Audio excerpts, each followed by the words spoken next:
aí, tudo bom? Conta pra gente, sábado é dia de futebol com os amigos? Ou seria dia de jogo entre as amigas?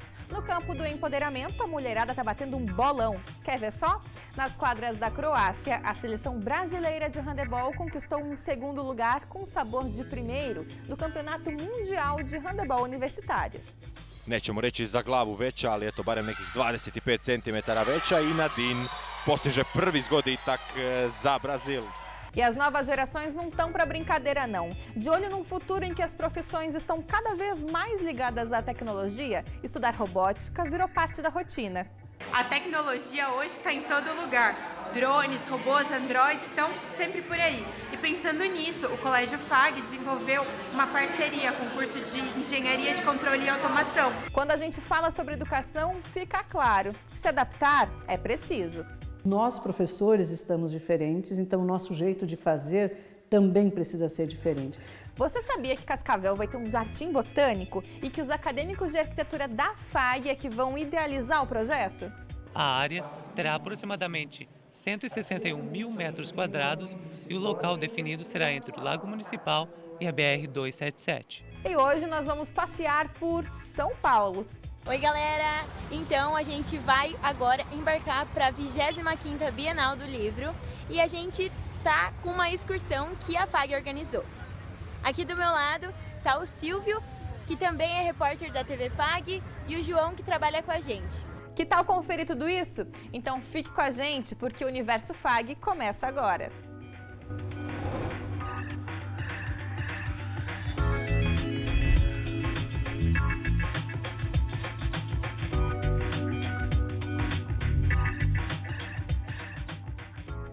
Viaja, às vezes literalmente, que o digam os acadêmicos das turmas de letras, publicidade, jornalismo, design e fotografia. Essa galera toda aí embarcou para São Paulo para conferir a 25ª Bienal do Livro e de quebra fez um tour por pontos turísticos que transbordam cultura. Dá só uma olhada nesse registro feito por eles mesmos. Oi galera, então a gente vai agora embarcar para a 25ª Bienal do Livro e a gente tá com uma excursão que a FAG organizou. Aqui do meu lado tá o Silvio, que também é repórter da TV FAG, e o João, que trabalha com a gente. A gente vai estar cobrindo os principais aí fatos, né, e atividades que a gente vai estar fazendo na viagem. Até mais então, galera!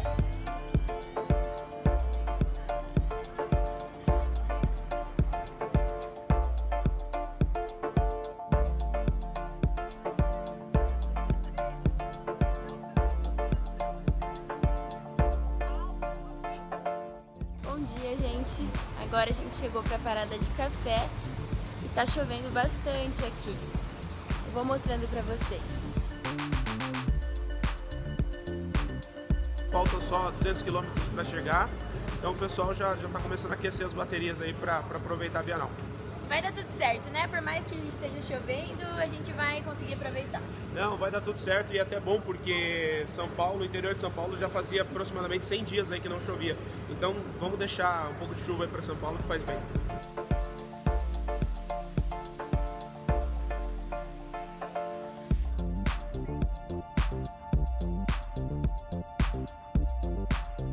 Agora é 1h20 e a gente chegou. Estamos debaixo de muita chuva e vamos conhecer agora. Fazer o que, né? Aqui o hall de entrada da 25ª Bienal.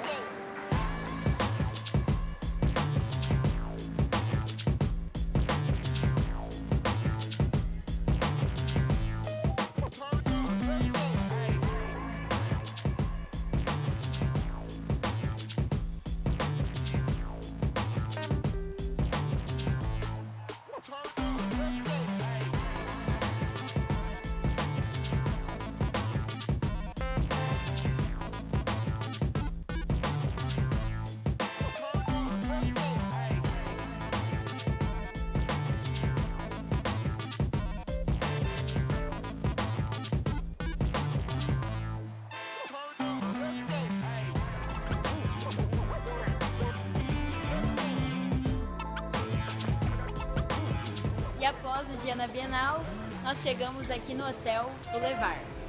E é aqui que a gente vai descansar e se preparar para os próximos dias da viagem.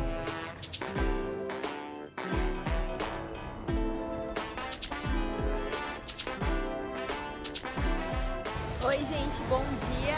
É o segundo dia de viagem e hoje a gente vai conhecer alguns pontos turísticos da cidade de São Paulo e agora a gente está aqui na frente do hotel, vou mostrar um pouco.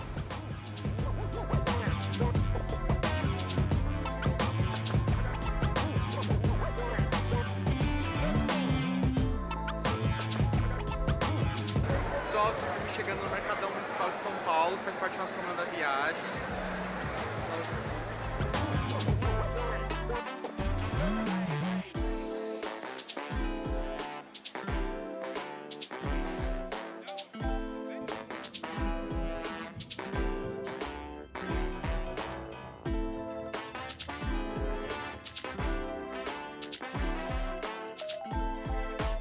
Agora a gente está chegando aqui no MASP, que é o Museu de Arte de São Paulo, e eu vou mostrar um pouco.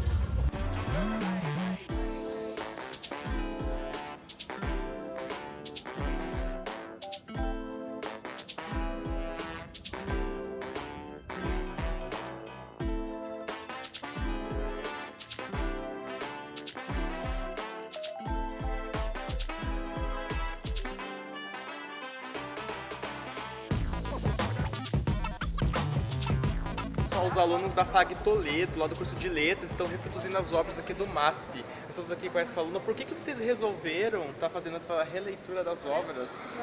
Porque é legal. Não, porque é interessante, na verdade. A gente achou os rostos caricatos, as expressões faciais, e a gente resolveu tentar fazer, para além de ficar cômico, é um trabalho legal, e depois, mais tarde, para ser exposto também para os nossos acadêmicos. Isso aí, pessoal, os alunos da FAG Toledo reproduzindo as obras aqui no MASP.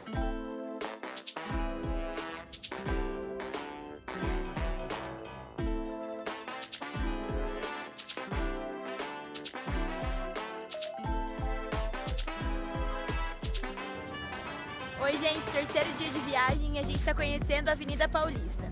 Eu tô aqui com o Pietro Olá. E com o Secato e eles vão contar pra gente como que tá sendo a viagem. Gente, e aí, o que estão achando? Nossa, eu tô achando que eu precisava de mais tempo pra dormir, mas só que aqui em São Paulo você não pensa muito nisso. Aqui não existe tempo. É. Muita coisa pra ver, muita coisa pra fazer. E tudo que você vai fazer você precisa de muito tempo.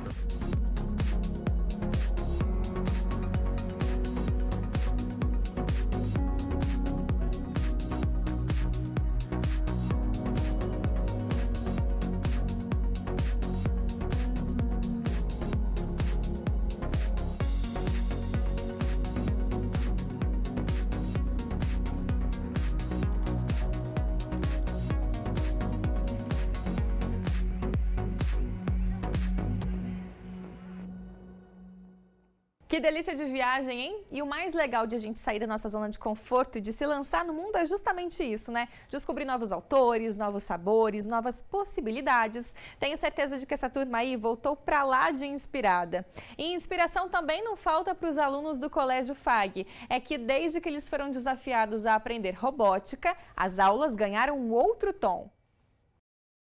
A tecnologia hoje está em todo lugar. Drones, robôs, androides estão sempre por aí. E pensando nisso, o Colégio FAG desenvolveu uma parceria com o curso de Engenharia de Controle e Automação. E hoje eu vim aqui na aula de robótica dos alunos do 8º e 9º ano.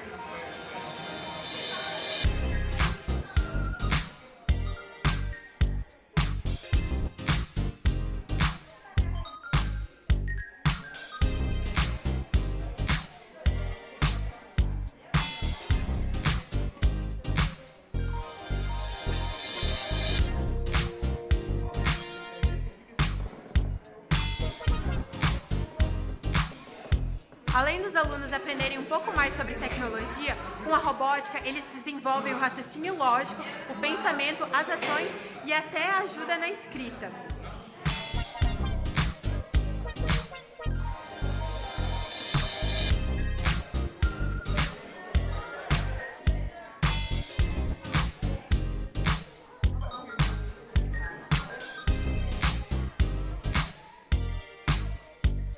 Estou aqui com a Alexandre, que ele é acadêmico do curso de Engenharia de Controle e Automação aqui da FAG. E é ele que está ministrando essa oficina. Como é que está sendo ministrar essa oficina aqui para os alunos do colégio? Então, a ideia foi bem interessante. Quando a gente pensou em aplicar robótica para eles lidam com tecnologia o dia inteiro. Então, é no computador, é no celular, é jogando o jogo. Então, a questão de lógica. Então, eles trabalham com isso o tempo todo. Jogos, games, a parte virtual. E aí trazer isso, misturando um pouquinho com a parte de matemática, de física, a física do mundo real, deles montarem algum circuito, montarem um robozinho. A gente pega uma coisa que eles gostam, com uma coisa que às vezes na sala de aula é um pouquinho chata, e eu não gosto disso, eu não gosto de resolver esses problemas. Aqui eles juntam essas duas coisas de um jeito que eles aprendem a programar no computador, aprendem uma profissão que está cada vez mais presente em todas as áreas. Muito legal, Alexandre. Agora a gente vai acompanhar um pouco de como é que está sendo esse desenvolvimento dos projetos. Vamos lá? Sejam bem-vindos ao laboratório.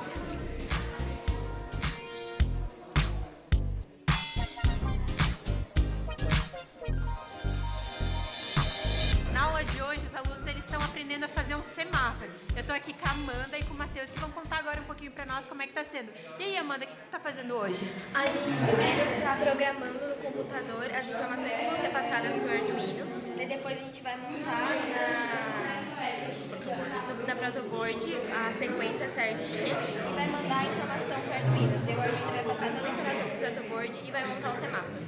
E você, Matheus, o que desenvolveu até agora? Basicamente, eu estou tentando desenvolver o código ainda para conseguir todas as informações para passar para o protoboard, para conseguir fazer tudo direitinho. Gente, dá pra ver que eles não estão pra brincadeira, até o semáforo já sendo desenvolvido. Como é que tá sendo trabalhar com a robótica aqui? Tá sendo bem divertido, porque é uma coisa que, querendo ou não, vai ser muito utilizada daqui pra frente, que é uma coisa que tá entrando agora, mas que daqui pra frente é o que mais vai ser utilizado na função de tudo. E pra você, Matheus, o que você tá gostando até agora? De tudo, porque eu acho isso uma experiência bem única. Nem todos têm a oportunidade de conseguir fazer o que a gente está fazendo. Então, como futuramente a gente vai utilizar bastante isso, eu acho que é um proveito bem tirado do nosso dinheiro. Então é isso, gente. Se vocês verem um semáforo aí na rua, quem sabe não foi um dos dois que programou no futuro, não é mesmo?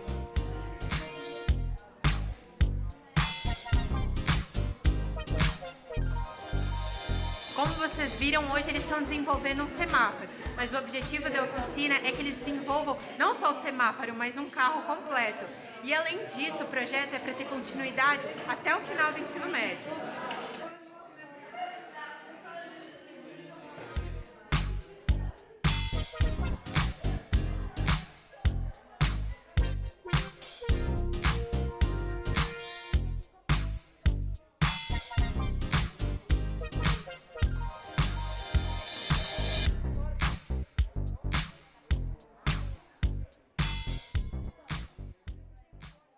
Dá pra perceber que a galerinha tá empolgada aí com a tecnologia, tá de olho no futuro. E para falar sobre esse assunto, eu recebo aqui no estúdio o professor Helder, do curso de Engenharia de Controle e Automação, e o Alexandre, que vocês viram na matéria. Sejam bem-vindos. Obrigado.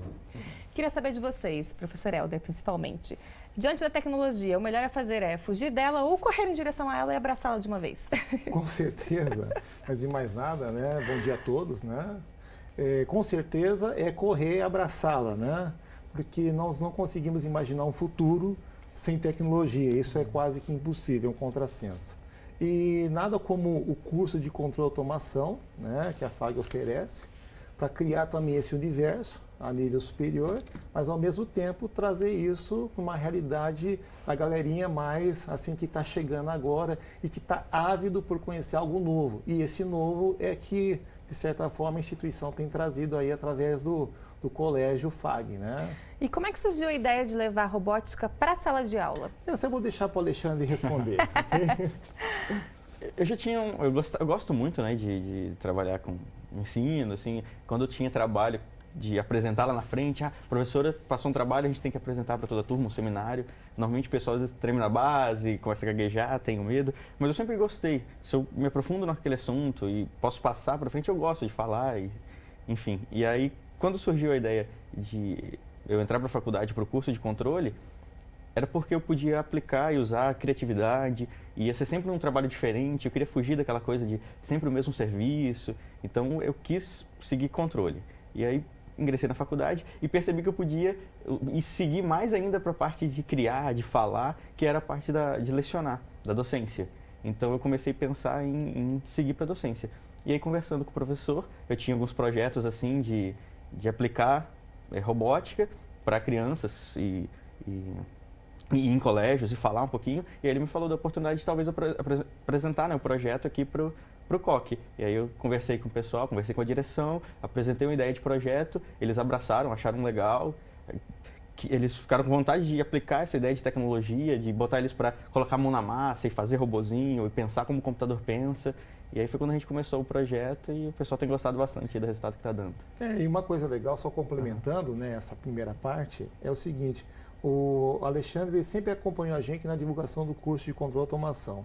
E uma coisa que a gente observava, que quando ele fez o discurso, né, eu acho que eu gostaria de trabalhar com essa questão da docência e tal, a gente deixava ele sozinho, né, e vinha o pessoal, né, a gente colocava ele na fogueira, né, e vinha as pessoas e perguntava algumas coisas para ele, e ele fazia isso com uma desenvoltura, uma certa, vamos dizer assim, uma tranquilidade que parece que já estava no DNA dele. E a gente começou a observar isso. Mas principalmente quando a gente ia nas feiras em que a faixa etária era muito menor, e ele conseguia falar numa linguagem que aquelas crianças conseguiam entender.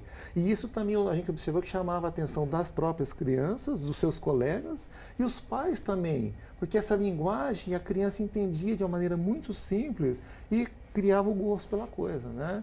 E a gente começou a observar isso uma, duas, e ele sempre foi proativo também. E a gente falou, cara, tá pintando uma situação assim na instituição, tá a fim de arriscar um pouquinho? Eu quero sim, né? E é o que está acontecendo aí hoje, né, Alexandre? Okay? E essa questão da linguagem é fundamental, né? Porque a gente pensa em robótica, pensa nessa parte de tecnologia com uma certa distância ainda, né? Porque não é algo que faz muito parte do nosso dia a dia, mas enquanto usuários, a gente não tem essa mente de programador, essa mente de ler, essa linguagem que está por trás da tela. Exatamente. Como é que foi para os alunos receber isso? Você estava comentando que agora, essa matéria que a gente viu, foi o primeiro contato deles, de fato, com a parte física, né? Que até então é só a teoria. Como é que eles receberam essa parte teórica?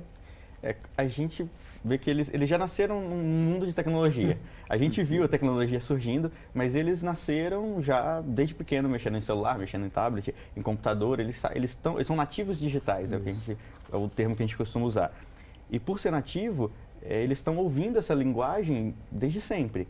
Então, talvez pensar de uma maneira um pouquinho mais lógica, porque quando você pega um aplicativo para usar, você tem que ter uma certa análise ali de quando é muito criança, está mexendo e saber o que tem que clicar, ler ali para seguir os passos.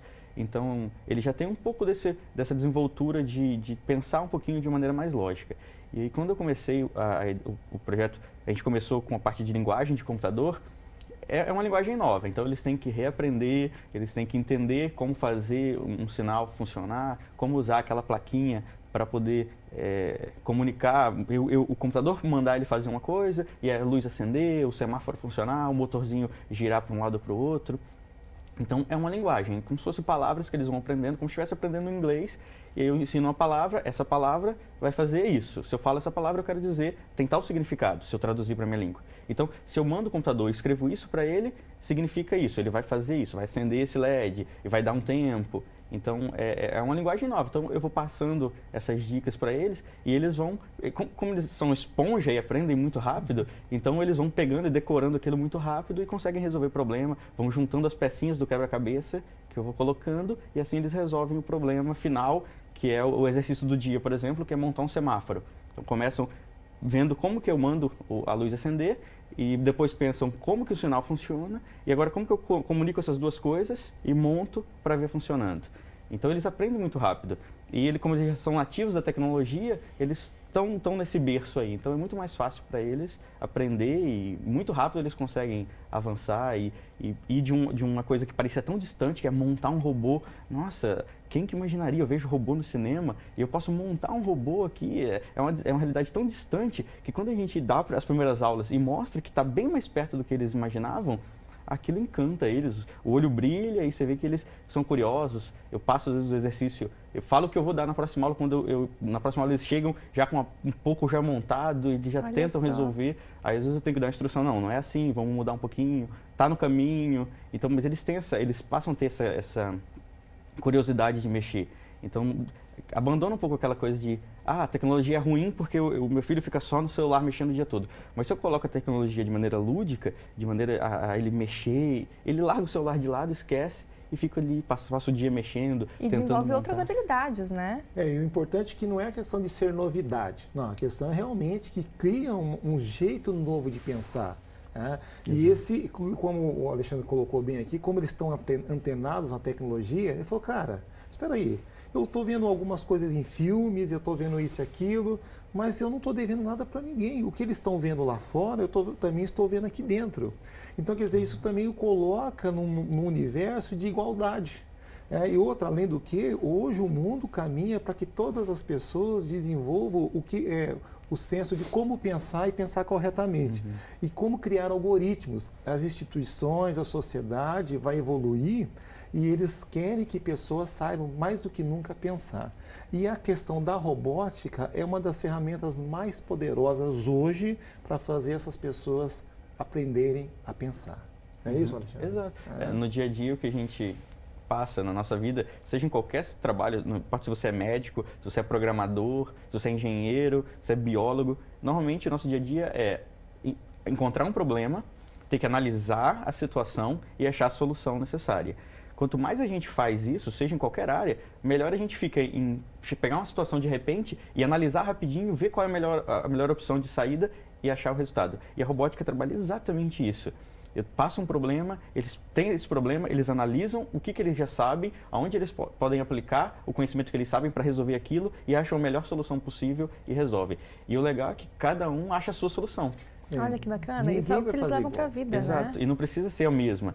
Eu ensino os caminhos, mas um pode ir para um lado, o outro pode ir pelo outro, mas no final o resultado vai ser o mesmo. Saíram do mesmo ponto e chegaram no mesmo lugar, cada um no seu tempo, da sua forma de pensar. E aí isso exercita a cabeça da criança para que quando ela cresça, facilite ela a resolver problemas independente da área que ela for seguir. Inclusive, isso é uma tendência mundial.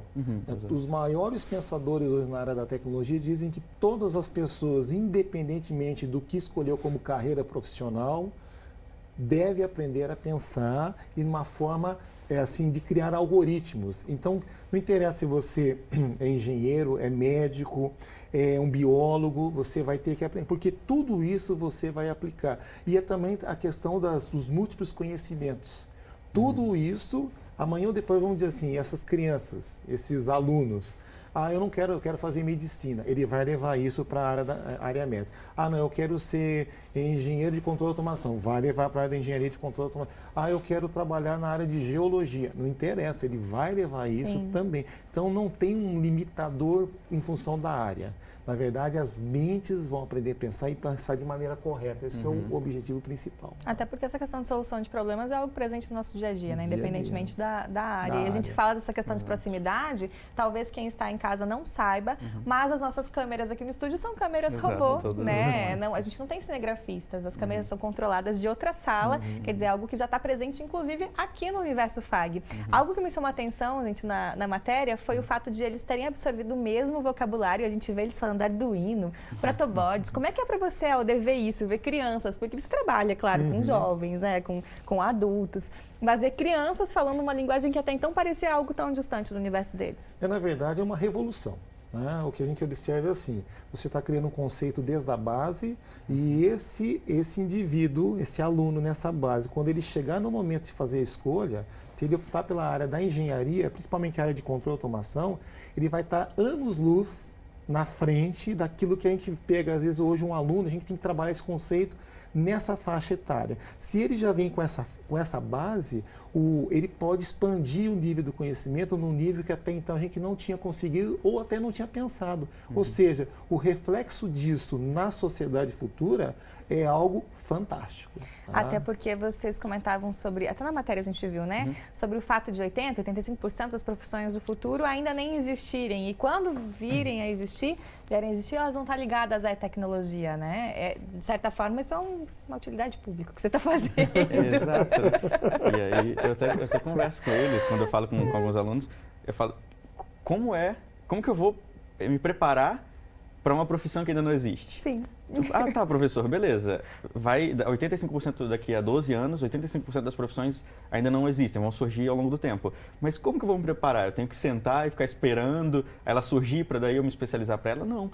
Como a gente já tem essa certeza de que todas elas vão ser nessa área de dados, de pensamento lógico, de pensamento de computador, essa linguagem computacional, tecnologia, como a gente sabe que é nessa área, quanto mais eu me aprofundar nesses conhecimentos na base, quanto mais eu reforçar essa base de conhecimento de tecnologia, de como funciona eletricidade, eletrônica, mecânica, eu entender como que a robótica funciona, porque ela abrange muitas áreas, eu vou me capacitando, para que quando essas profissões forem surgindo, na verdade vai ser só uma especialização a mais que eu vou precisar fazer para entender isso de novo que surgiu e aí eu ingressar nessa área. Mas toda a base eu já vou ter.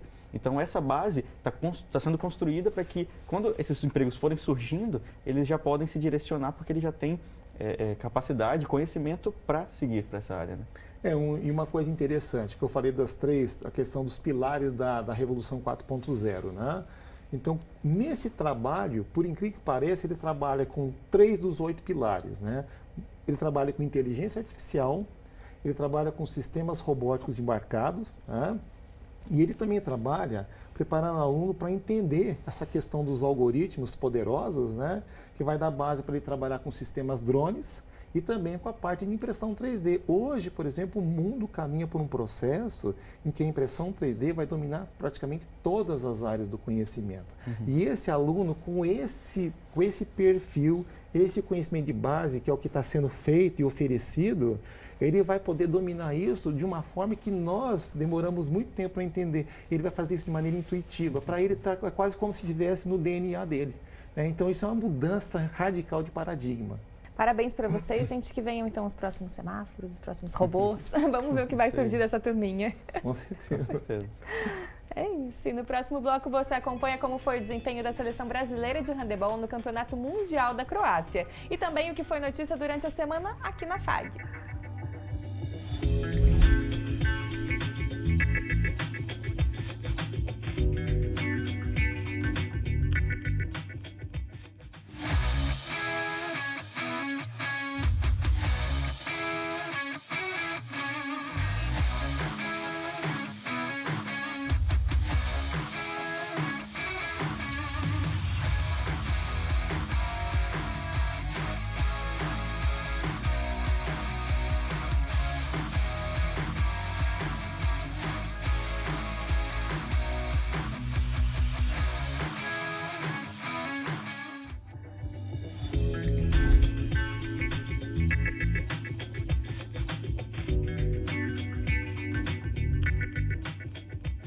Jogar contra as melhores equipes do mundo é um desafio e um privilégio. Disputar com atletas de seleções de países onde o esporte em questão é tradição faz com que a vitória tenha um peso extra. A gente falou sobre isso na véspera do Campeonato Mundial de Handebol Universitário, quando a escalação ainda era um segredo e as expectativas tomavam conta das meninas.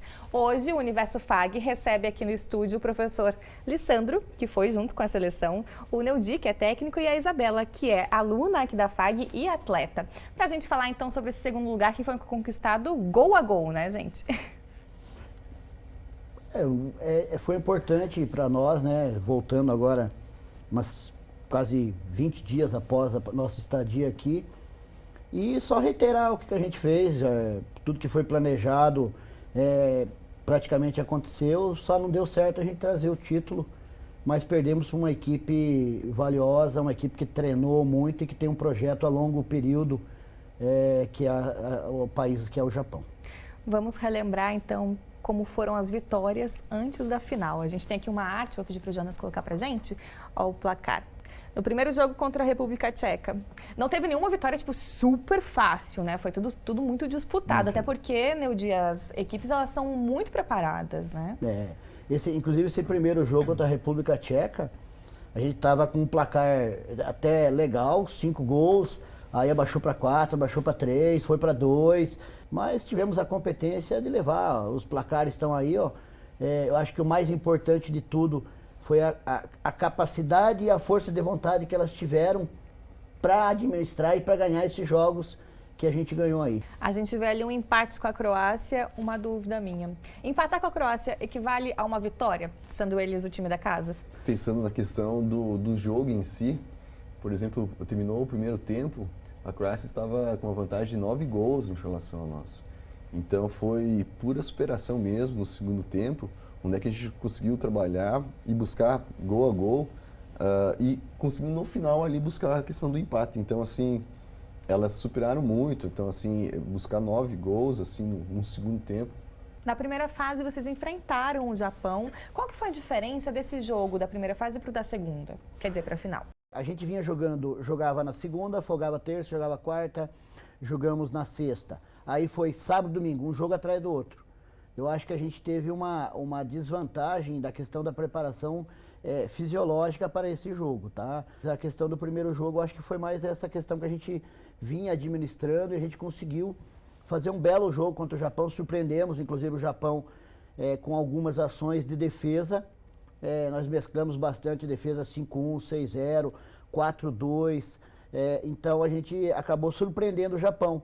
E esse fato, já para a final, como a gente já tinha utilizado, já não foi mais uma surpresa. Entendi. E o Japão se preparou e eu acho que ele acabou dando um checkmate na gente e acabamos perdendo o jogo, mas... A gente vê ali que na semifinal vocês ganharam, né, com 2 gols de vantagem. Isso, de certa forma, dá um gás extra ou aumenta a tensão? Eu acredito que o desgaste desse jogo, da semifinal, talvez tenha pesado um pouquinho em relação ao que o professor Neudi comentou agora para a final. Também foi um jogo muito duro. Talvez a equipe da Polônia era a equipe mais forte fisicamente, né? Eram todos atletas de grande estatura, né? Altas.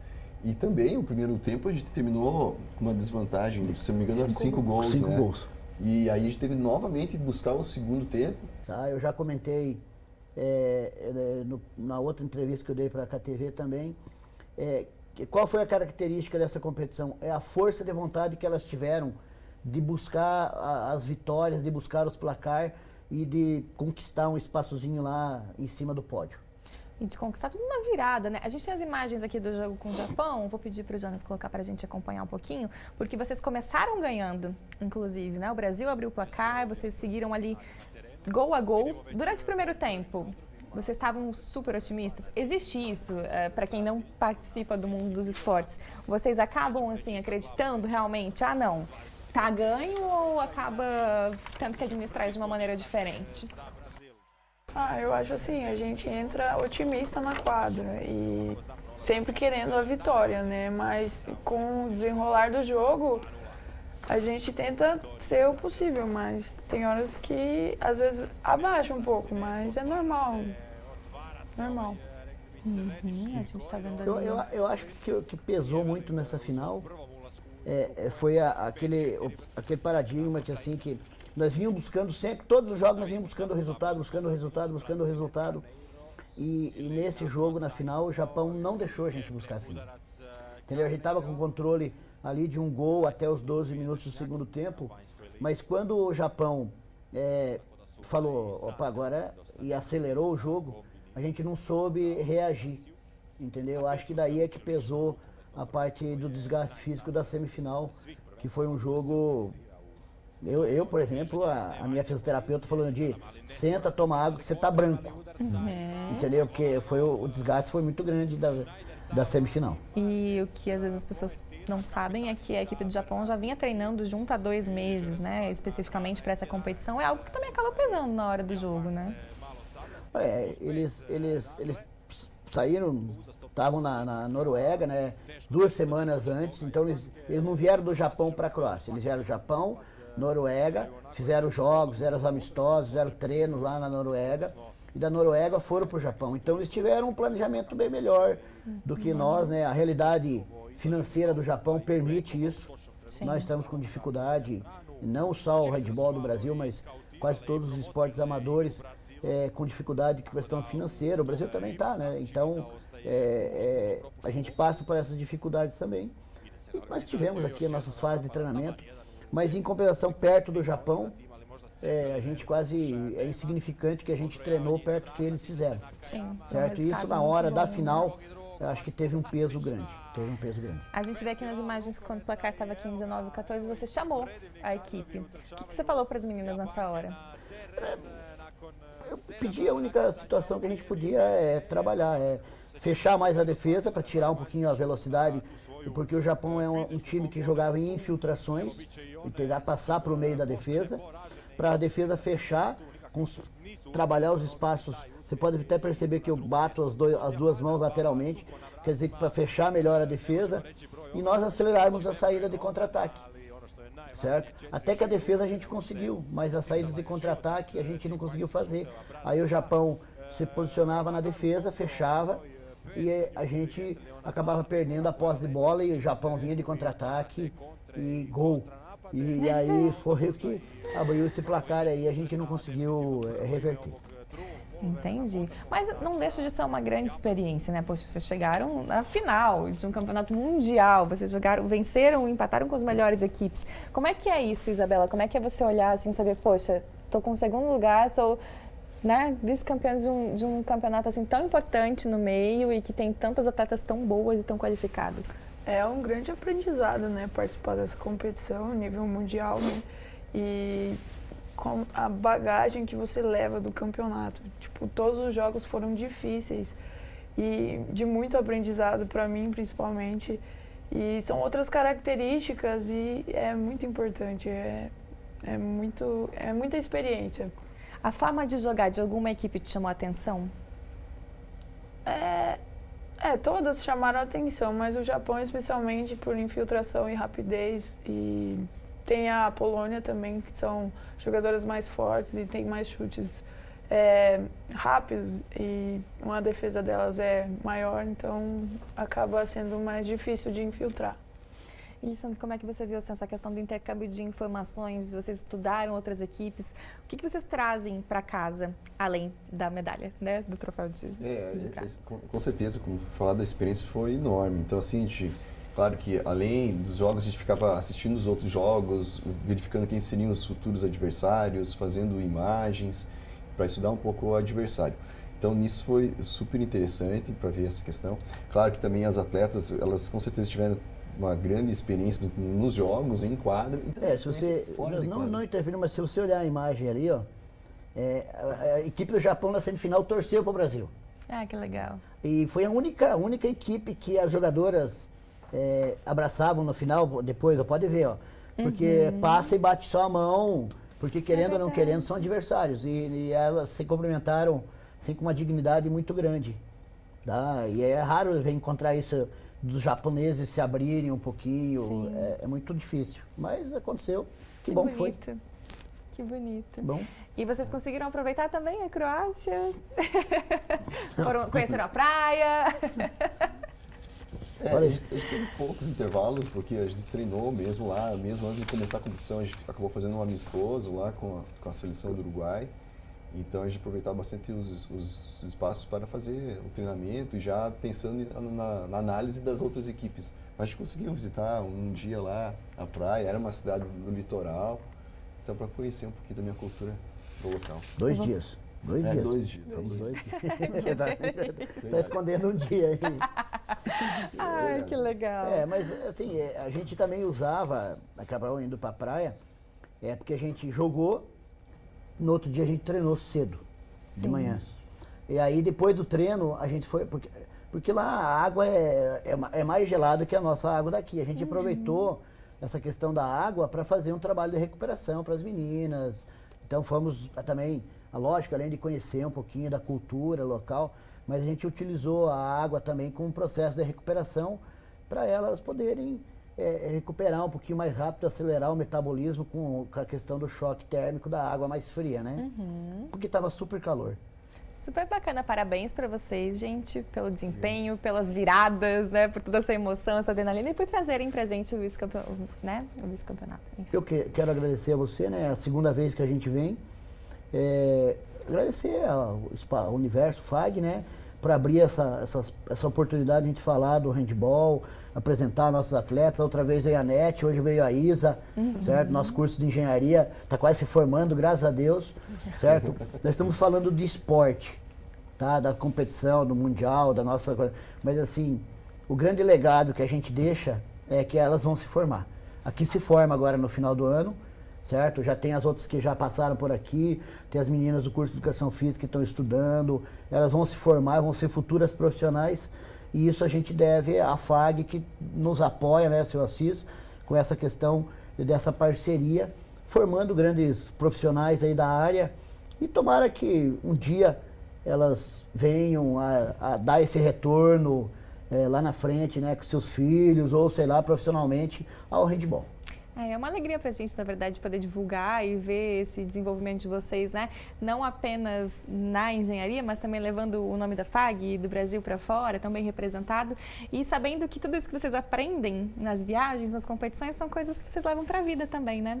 São aprendizados que levam aí para o resto dos dias de vocês. Com certeza. Com certeza.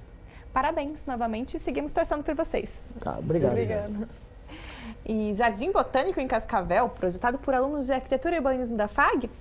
Esse é um dos assuntos que rolou aqui na FAG essa semana. Confira mais no Campus em Ação.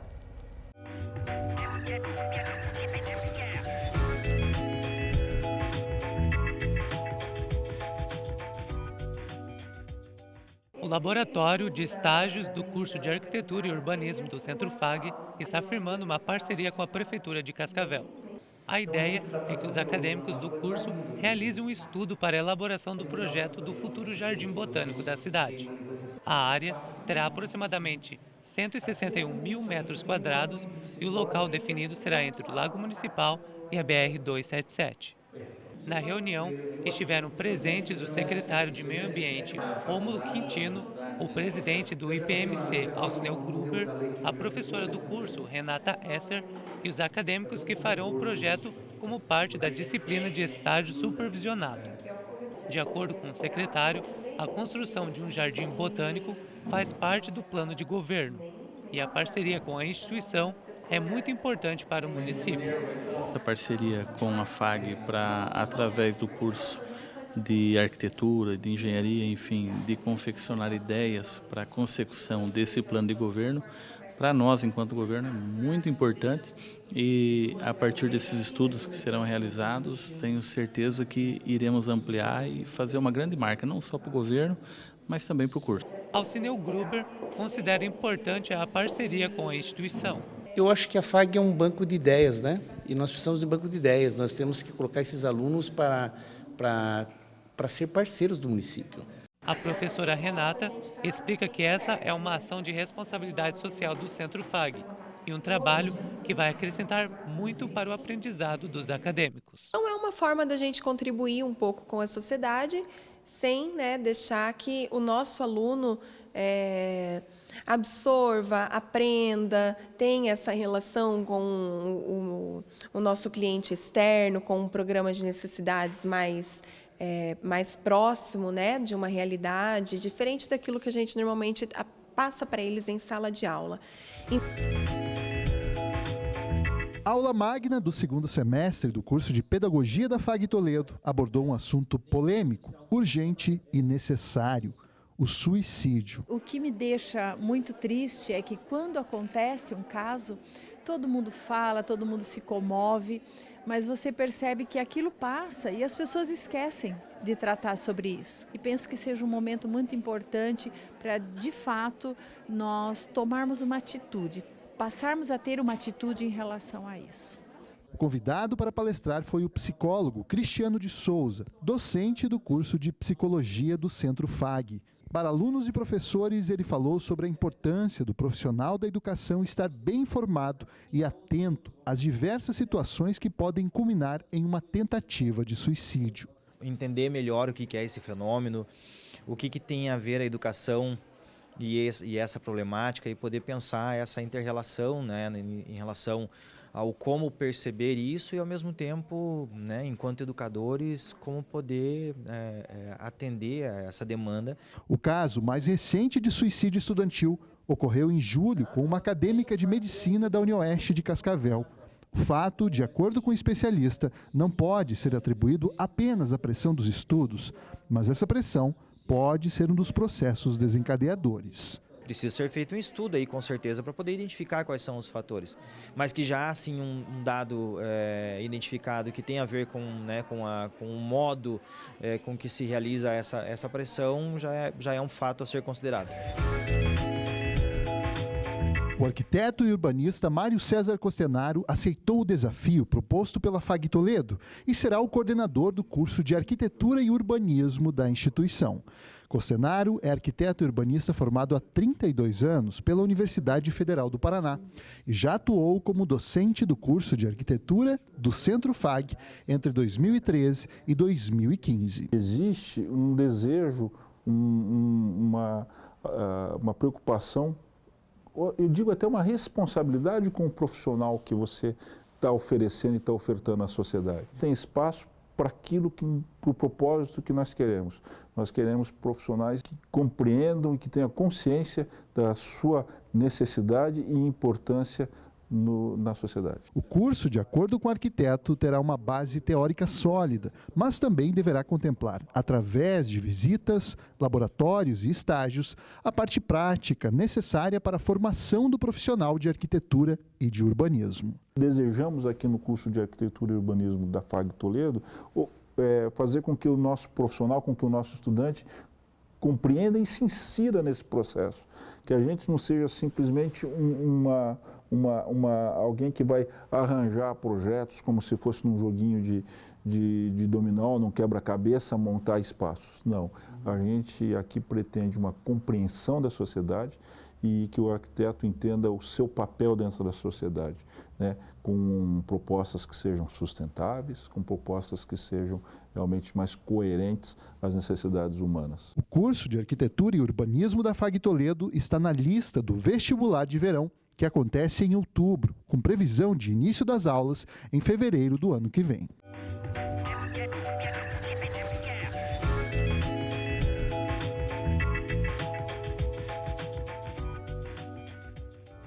Daqui a pouco, uma conversa que discute as cotas e a conexão entre educação e política. É já já. Fique com a gente.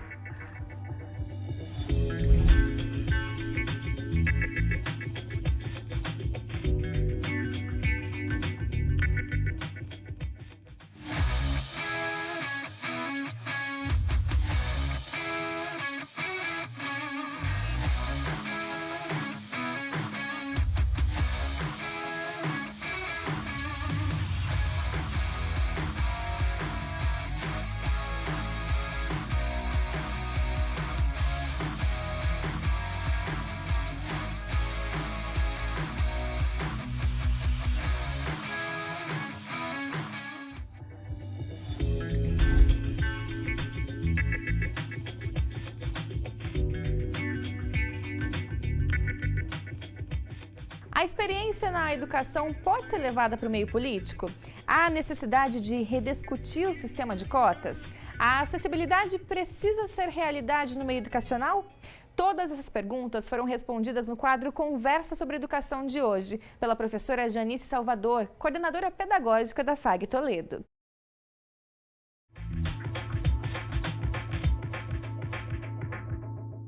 Olá, esse é mais um Conversa sobre Educação.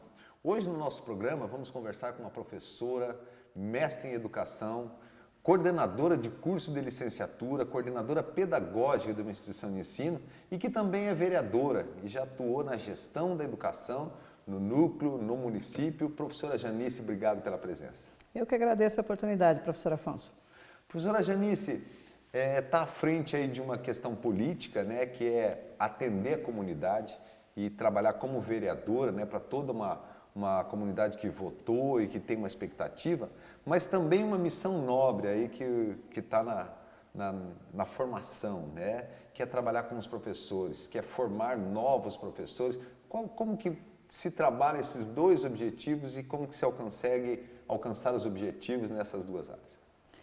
É um contexto bem complexo, digamos assim, né? A questão política no Brasil hoje passa por um processo de descrédito muito grande, as pessoas bastante desestimuladas, e isso traz um desafio a mais. Uma vez que a nossa vida está ligada à política, o envolvimento das pessoas é fundamental, buscar um voto de qualidade é cada vez mais importante, isso só acontece inclusive pelo processo de educação.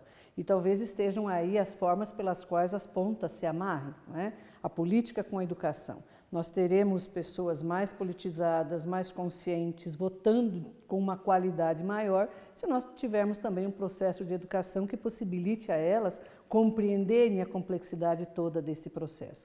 Então, estar numa instituição de ensino ao mesmo tempo em que se é vereadora é certamente, ao mesmo tempo, perceber o modo como as pessoas se relacionam com a questão política e, na política, tentar trazer essa percepção das pessoas e buscar, mesmo que num local específico, se nós tomarmos aí a abrangência do Brasil, num locus muito pequeno, mas tentar trazer algum tipo de mudança também para o contexto político. A comunidade não está tendo muita paciência hoje com a classe política em função de tudo que vem acontecendo no nosso país, né? Então, parece-me que ser político já é um fato de que as pessoas já olham com desconfiança. Mas o que a gente percebe, especificamente aqui na nossa região, é que a professora transita com muita facilidade, né, nas escolas, nos centros educacionais. Os professores têm muito respeito pelo trabalho, mesmo sendo uma representante política, né, é muito bem-vinda. O discurso e as discussões acontecem com muita harmonia. Qual é a receita para, mesmo sendo uma política nesse momento, ser tão bem-vinda no meio educacional? Eu sou uma política recente, digamos assim, né? Uma política nova. E eu tenho uma trajetória na educação já de mais de 30 anos. E destes 30 anos, muitos eu dediquei à Secretaria da Educação do município de Toledo e com isso tive a possibilidade de transitar também na educação da região. E o segredo, eu creio que, embora complexo, também seja muito simples, que é a seriedade, é a transparência e a competência com que se trabalha. Eu sempre tive uma dedicação muito grande à educação, acredito na educação, não vejo que um país evolua sem que tenha um projeto sério de educação, e um projeto sério de educação se realiza apenas no plano da sala de aula, na relação cotidiana do professor com os alunos. Sempre disse aos professores que trabalharam comigo, ou às pessoas que trabalharam comigo, que toda essa engrenagem da educação, todo esforço que se faz, seja na instância que for, só faz sentido se traz um efeito positivo para o espaço da sala de aula. Se todo esse ideário, se todo esse esforço não se concretiza na sala de aula, e obviamente quando eu digo sala de aula eu não me refiro especificamente às quatro paredes, né, mas é o espaço onde a ação educacional efetivamente acontece. Se não trouxer resultados positivos neste espaço, terá sido em vão.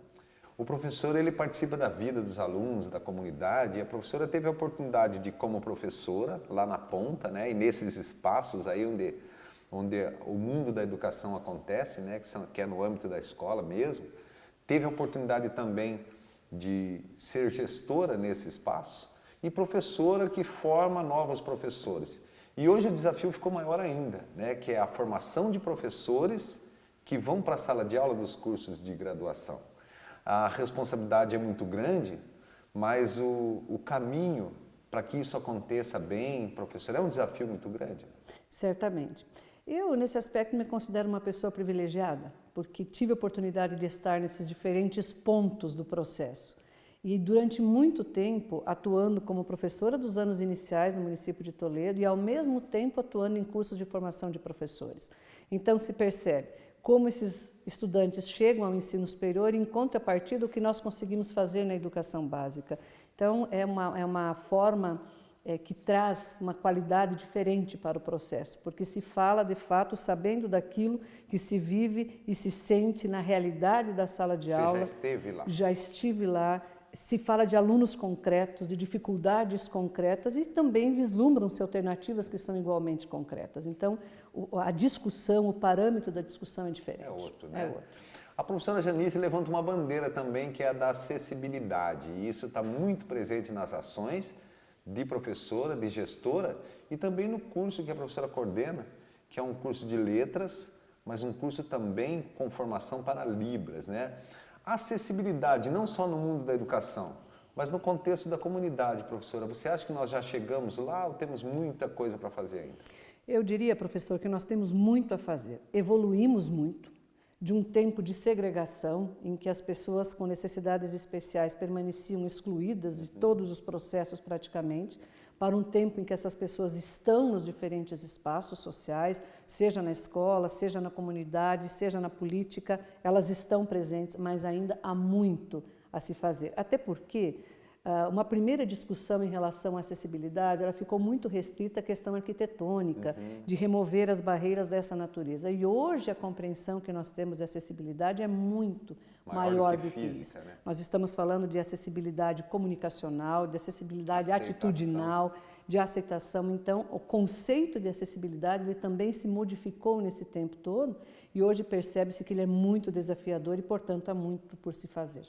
As cotas, né, que hoje estão já contempladas na legislação, elas contribuem ou elas são uma medida provisória para a gente evoluir para um outro momento? Como que a professora vê ainda essa questão de cotas em relação aos alunos com necessidades que são especiais, considerando que estamos num momento político e a gente consegue perceber no discurso de alguns candidatos, né, um posicionamento muito contrário às cotas no Brasil? Como que a professora vê essa questão de cota? Ainda precisamos delas? Elas são fundamentais para garantir essa igualdade? Ou talvez já atendeu uma necessidade, não precisa mais? Como é que a professora vê as cotas no Brasil? Eu acredito na provisoriedade das cotas, sim, mas ainda entendo que sejam necessárias. Nós não saldamos a nossa dívida histórica com esses grupos que vivem em situação de exclusão ou em situação de desigualdade. Então, acredito nela, sim, não como muitas vezes as pessoas que argumentam de forma contrária às cotas, dizendo que as pessoas não são incapazes. De fato, não é isso que está em discussão. O que se discute é a questão, mais uma vez, da acessibilidade, ou a questão do acesso, a questão das condições. As escolas são muito diferentes no Brasil, a história das comunidades é muito diferente e as cotas se inserem nesse contexto de discussão. Não se trata de capacidade ou não, absolutamente, mas são questões históricas que estão ligadas às cotas e quero crer que vai chegar um momento em que elas sejam, de fato, desnecessárias. Mas é uma construção demorada e que vai requerer muito esforço de todos nós. Outro assunto que está em pauta, professor, e tem se discutido muito, principalmente nas escolas e nas questões educacionais, é a necessidade de uma mudança da sala de aula, né? Hoje o que tem se dito é que as gerações mudaram e que o professor precisa mudar a sua prática e todo mundo está atrás aí da metodologia correta. Você acredita que aquele espaço aula, ele precisa de uma mudança? Certamente. A escola está diferente, nossos estudantes estão diferentes, nós, professores, estamos diferentes, então o nosso jeito de fazer também precisa ser diferente. Claro que o nosso jeito de fazer resulta de um jeito de pensar diferente. Então, as questões metodológicas, elas deverão avançar à medida que a compreensão do professor sobre o processo de ensino, sobre a relação entre ensinar e aprender, se modificar também. Mas essa é uma tônica, certamente, da educação no momento. Não me parece, professora, que é uma questão de tecnologias, né? Me parece que está mais relacionado com o fazer, né? Com o dia a dia, é isso? As tecnologias são importantes no mundo moderno, sem dúvida nenhuma. Mas passa muito por uma questão de atitude do professor, de identidade, de ele construir uma relação que, de fato, paute o crescimento dele mesmo e dos seus estudantes. E no programa de hoje tivemos a oportunidade de conversar com ela, que é uma referência na educação da nossa região, representante dos professores no Legislativo. Professora Janice, obrigado. Obrigada. E o Conversa sobre Educação de hoje fica por aqui e a gente se vê. É preciso sempre pensar a educação em sua completude, seja o foco da discussão as cotas, a inclusão por meio das libras ou o que for. Bora descobrir o que vai rolar na semana que vem no campus? Oi, Antoniela, o que a gente pode esperar para os próximos dias? Oi, Amabile, e oi para a galera que nos acompanha aqui no Universo FAG. Na segunda-feira, vão ser divulgados os nomes dos acadêmicos aprovados no edital da COPEX para o PIBID, que é o Programa Institucional de Bolsas para Iniciação à Docência, e para o Programa de Residência Pedagógica. O resultado vai ser publicado no site do Centro FAG. Para quem quer se aperfeiçoar profissionalmente, os cursos de pós-graduação estão oferecendo novas turmas para o segundo semestre. Em Cascavel, são ofertados 12 especialidades e em Toledo, 5. Para mais informações, é só acessar o site ou através do telefone 3321-3964. E na próxima terça-feira, a FAG de Toledo realiza a Feira das Profissões, que é a visita aberta para os estudantes do ensino médio. Ela começa pela manhã e segue até o final da tarde. Ao longo do dia, os estudantes vão conhecer o campus e vão participar de palestras no auditório e no ginásio de esportes. Também em Toledo, na quinta-feira, o curso de Direito vai promover uma aula magna com o promotor Eric Stilben. A atividade será no auditório, às 7 horas da noite. Ainda para o pessoal de Toledo, estão abertas as inscrições para a 7ª Jornada Acadêmica de Letras, que vai acontecer do dia 22 ao dia 24 de agosto. Nesse ano, a jornada leva o tema Desde Peru Vaz que ela caminha, literatura, cultura e inclusão no Brasil contemporâneo. O valor para cada participante é de R$ 25 e a inscrição pode ser feita através do site da instituição.